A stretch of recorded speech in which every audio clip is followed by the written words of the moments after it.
তার এত সুন্দর একটা মানুষে তার একটা কাপড় রাখে নাই শরীরে, এত বড় বড় পাথর দিয়ে তার নিক্ষেপ করছে। ওরা কি মানুষ, ওরা কি মরবো না, ওরা কি মরবো না। আমার এই যে সব সারা করলো।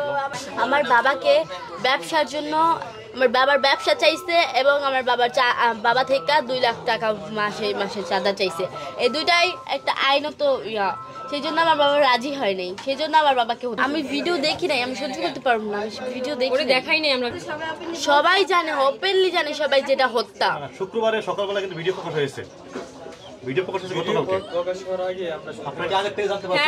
হ্যাঁ, আমরা আগে থেকে জানতে পারছি। তখন কি জানতে পারলেন? মানে কারা কারা করছে?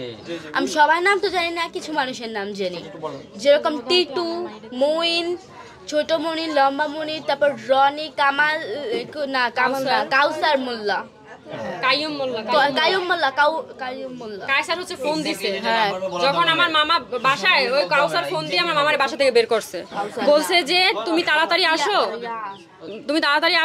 দোকানে আসি, তুমি তাড়াতাড়ি আসো। ওনারে অনেক রকমের মানে মেন্টাল ক্রিয়েট করছে। কোশ্চেনগুলো ওকে না করে আচ্ছা, ভিডিওটা পরে প্রকাশ হওয়ার কারণটা ছিল কি? পরে হচ্ছে গিয়া আমি প্রেস ক্লাবে গিয়েছিলাম, বরগুনা প্রেস ক্লাবে। আমার কাছে তার আগে অনেক ভিডিও ছিল, হিউজ পরিমাণে ভিডিও ছিল আমার কাছে।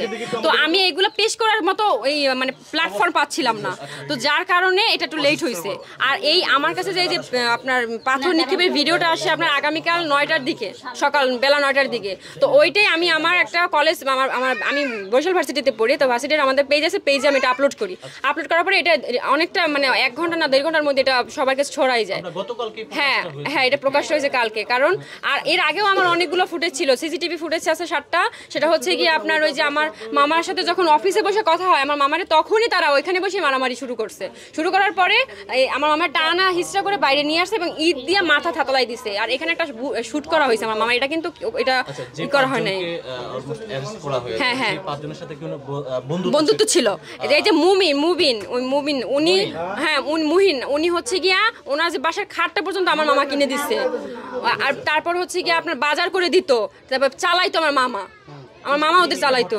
এত বড় একটা ঘটনা ঘটেছে, এর ভিতরে কোনো ধরনের প্রবলেম হয়েছিল কিনা? বা প্রবলেম বলতে আমি বলছি 2020 থেকে 25 সালে এই 5টা বছর আমার মামা অনেকটা ডেভেলপ করে তার ব্যবসায় এবং অনেক ভালো ছিল আলহামদুলিল্লাহ। তার সন্তান ওয়াইফ নিয়ে অনেক ভালো ছিল, ভালোই দিন কাটতেছিল এবং সে একটা লাক্সারি লাইফ বিলং করতেছিল। তো ওইটা তার বন্ধুদের এটা সহ্য হচ্ছিল না যে ও এত ভালো, তাহলে আমরা এরকমের কেন, তাহলে তার মানে আমাদের কিছু একটা করতে হবে। কারণ মানুষ তো লোভে পড়ে সব কিছু করে, এই জন্য ওরা লোভে পড়ে আমার মামার এই কাজটা করছে। আমার মামারে বলছে যে ওই তুমি তোমার এই যে সোহানা মেটালটা আমাদের দিয়ে দাও, আর যদি তুমি সেটা না করো তাহলে প্রত্যেক মাসে আমাদের 2 লক্ষ টাকা করে তোমাকে দিতে হবে। এখন আমার মামা বলছে যে আমি কষ্ট করে এগুলো সবকিছু আমার নিজের পরিশ্রম দিয়ে এগুলো করছি আমার বাচ্চাদের ভবিষ্যৎ গড়ার জন্য, আমি তোমাদের কেন শুধু 2 লক্ষ টাকা চাঁদা দিতে যাবো।